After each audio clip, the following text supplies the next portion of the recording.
নমস্কার, আমি আপনাদের প্রবীর বিশ্বাস। আপনারা দেখছেন এনকে ডিজিটালের বিশেষ অনুষ্ঠান। এই মুহূর্তে ঘড়িতে রাত 12:34। আমরা আছি মমতা বন্দ্যোপাধ্যায়ের শহীদ তর্পণ সভা, যেটা বিড়লা প্ল্যানেটেরিয়ামের সামনে হচ্ছে, সেখানে আছি। ভাঙচুর হয়ে গিয়েছিল এই মঞ্চটা বিজেপি আশ্রিত দুষ্কৃতীদের দ্বারা, যেমনটা আমরা তৃণমূল নেতাদের মুখ থেকে শুনতে পাচ্ছি। নতুন করে গড়ে তোলা হচ্ছে এই মঞ্চটা। মমতা বন্দ্যোপাধ্যায়, অভিষেক বন্দ্যোপাধ্যায়, কল্যাণ বন্দ্যোপাধ্যায়, দোলা সেন, উপাসনা, এরা সবাই আছেন এখানে।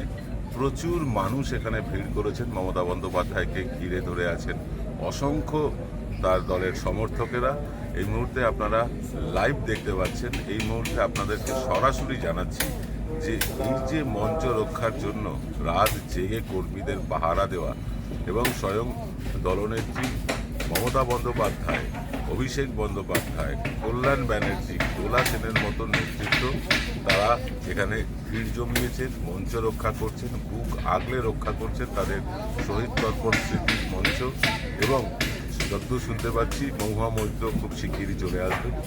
আমাদেরকে যতটুকু আমাদের অনুমতি দেওয়া হয়েছে ততটুকুর মধ্যে আমরা কাজ করার চেষ্টা করছি।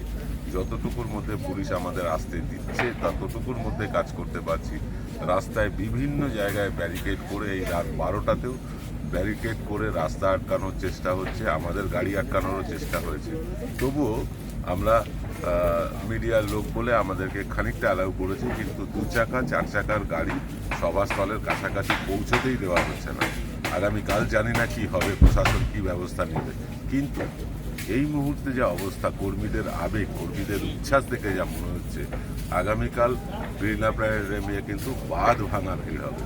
আমরা অপেক্ষায় থাকবো তার জন্য, আর আপনারা অপেক্ষায় থাকুন এনকে ডিজিটালের পরবর্তী লাইভের জন্য। নমস্কার।